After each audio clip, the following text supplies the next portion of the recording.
Lord, please send some help.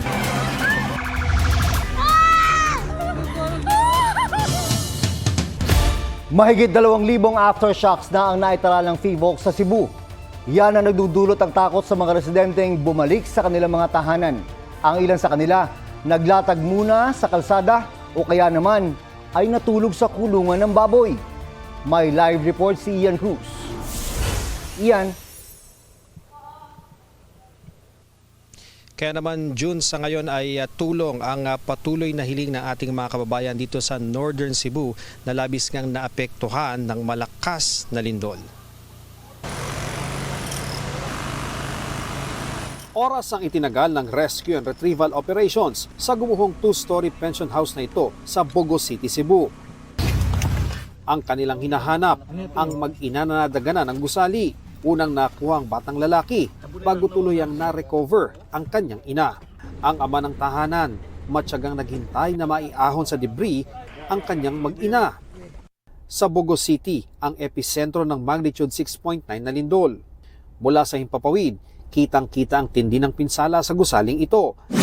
Ayon sa PHIVOLCS, umabot na sa mahigit 2,000 aftershocks at inaasahang magtutuloy-tuloy pa sa mga susunod na araw. Ang mga naulilang kaanak, kung hindi tulala, halos di na matigil sa pag-iyak dahil sa paghihinagpis. Ang ilang nakaligtas, pansamantalang matutuluyan ang problema ngayon, gaya ng ilang taga-Bogo na sa plaza na nagpalipas ng gabi. Kaduha namang bakwit dere Sa bayan ng San Remigio, isang pamilya ang piniling matulog sa kulungan ng baboy. Ang mga residenteng ito sa bayan ng Medellin, sa Northern Cebu, sa kalsada na naglatag ng kanilang mga sapin. Inulan pa sila, kaya ang ilan, ibinalot sa plastik ang sarili para hindi mabasa ng ulan.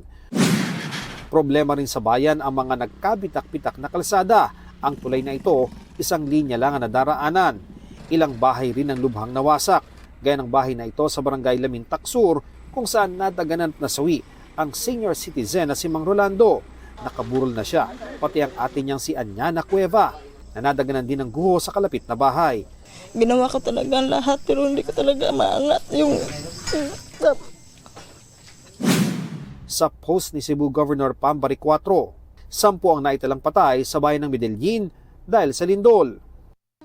Ang pangailangan ngayon ng mga residente, kasi dito mahirap na ang tubig sa amin, walang bigas, pagkain talaga. Yan ang kailangan, sir, bigas at saka tubig.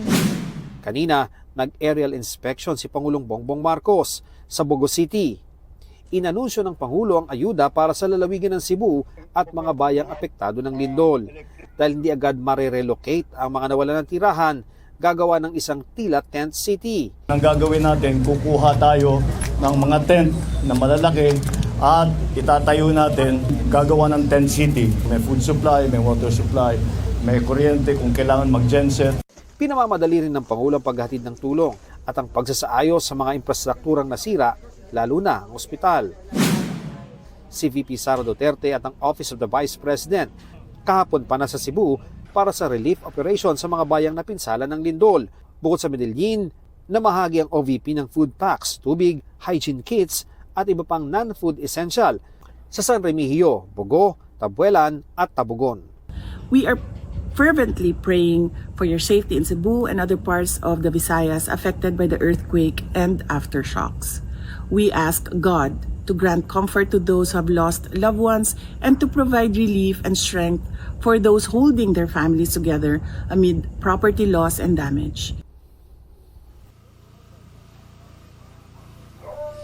Jun, yung nakikita nyo dito sa ating likuran ay ilan lamang sa mga tahanan at doon sa mga establishmento na nawasak dahil nga sa malakas na lindol. Dito yan sa San Vicente Port, dito sa Bogo City, Cebu. At Jun, may mga nasugatan dito, mabuti na lamang at nailigtas sila nung ilan sa mga nasa loob at yung iba naman na iniligtas ng mga rescue team mula sa mga taga-barangay. At kani-kanina lamang, Jun, ay nakaranas din tayo ng ilang aftershocks dito.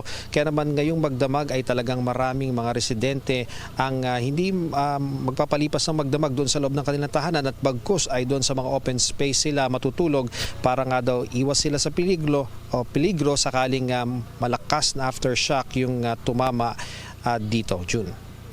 Ingat kayo dyan at ingat sa ating mga kababayan. Maraming salamat, Ian Cruz.